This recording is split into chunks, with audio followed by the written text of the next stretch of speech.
Trying to play out one of the world's most popular and violent video games in real life. The young man stole a car and went on a spree straight out of Grand Theft Auto. And ABC John Murrow has all the details on that crime-filled night. Police say Zachary Burgess, seen here in his booking photo, stole a pickup truck and went on a dangerous joyride Saturday night in Baton Rouge. All they say because he failed to separate fantasy from reality. Zachary had stated to officers he had been playing the video game Grand Theft Auto and wanted to see if it was as fun in real life. What happened next, police say, sounds like a scene from that popular but controversial video game, where characters rob, carjack, and kill their way to the top of an urban underworld. Zachary sees a vehicle running in the parking lot. There's a female passenger inside the car. He then jumps into the car. Police allege in the process Burgess smashed into 9 cars, sending 2 people to the hospital. He wouldn't speak to me, he wouldn't look at me. It was like he was in the zone. The woman eventually jumped out before Burgess allegedly slammed through this fence and into a wall. I sprinted out here, just watched him caught up on the the brick wall here, spinning the tires. Last year in Albuquerque, an 11-year-old boy, allegedly inspired by Grand Theft Auto, stole his family's car. He could barely see over the wheel. Police were able to stop the vehicle before there was an accident. We're seeing cases of kids emulating these games because the games are so realistic. They want the sensation of the real experience in real life. The maker of Grand Theft Auto, Take-Two Interactive, did not return our request for comment. It's the latest version of the game that made history last week, grossing $1 billion in the first 3 days of its release. This morning, Burgess is out on bond, charged with stealing the car along with kidnapping and 9 counts of hit and run. But unlike the video game, if found guilty, he faces the very real prospect of jail. For Good Morning America, John Muller, ABC News, New York.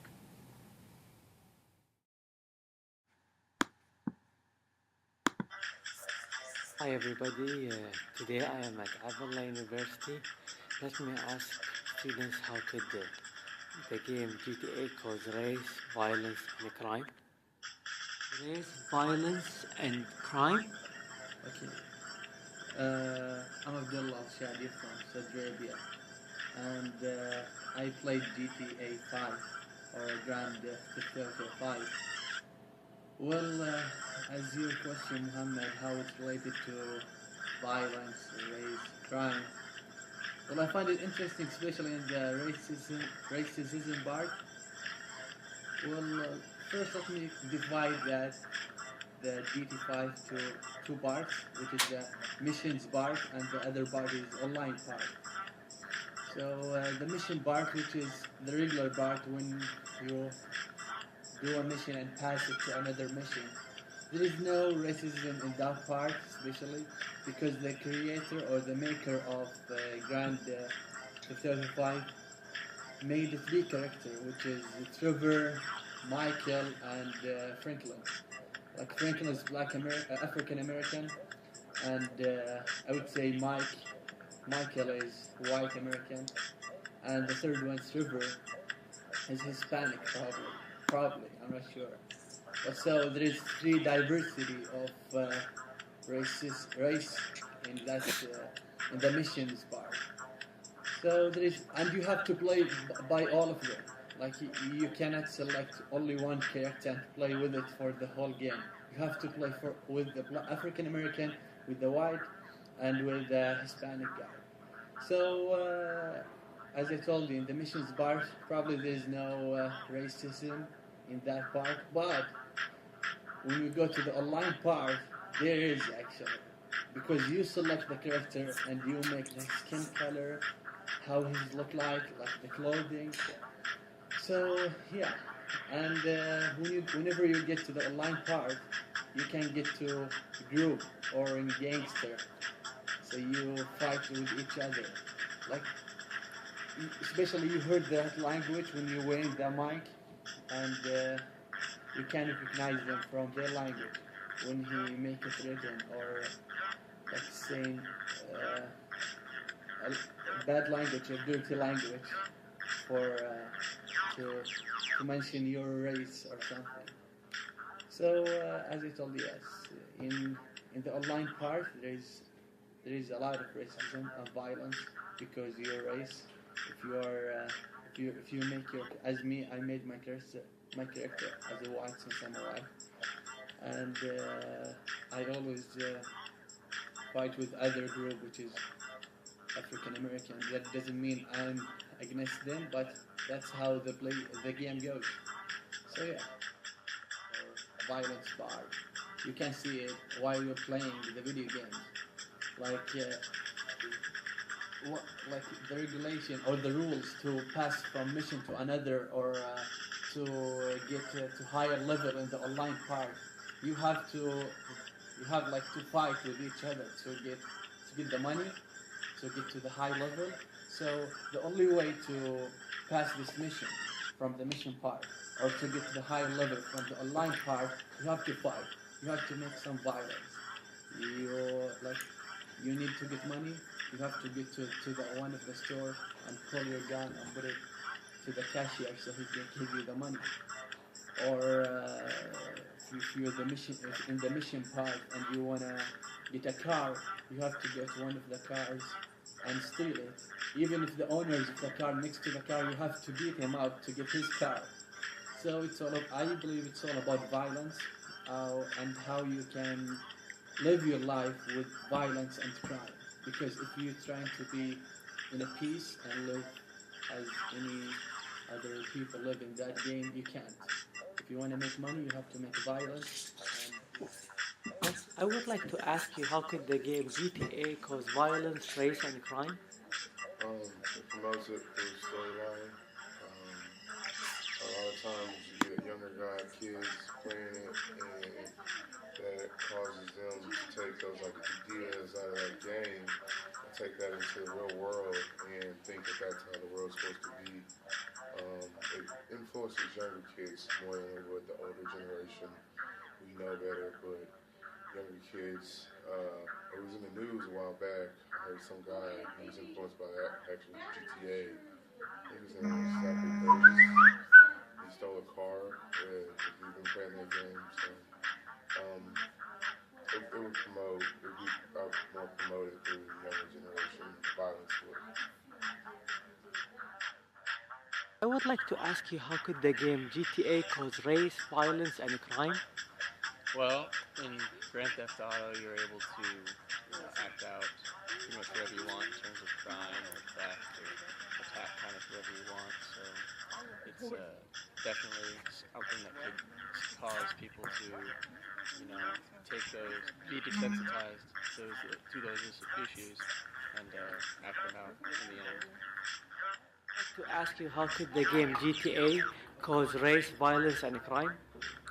It could cause violence because obviously a lot of shooting and different kinds of violence. I mean, you can set people on fire, you can run over them, you can shoot them, and there's obviously all different kinds of races within the game, black, white, and shooting at each other.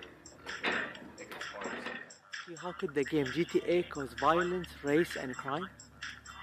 GTA Grand Theft Auto could cause all of these because of the stereotypes that it portrays and also the violence that it portrays. I know that the game doesn't condone violence, but it allows you to be violent towards all groups, including policemen and other races. And that could lead someone to believe that it's okay to do that. Excuse me, sir. I would like to ask you, does the game GTA cause race, violence, and crime? I think it, the research that shows it can influence that, and there's also research that's shown that it has nothing to do. The students at AL-Abdulla University was really interesting about how the game Grand Theft Auto could cause race, crime, and violence. This is Muhammad Al-Abdullah from AL-Abdulla University. Buckle up, guys, for a new journey coming up soon.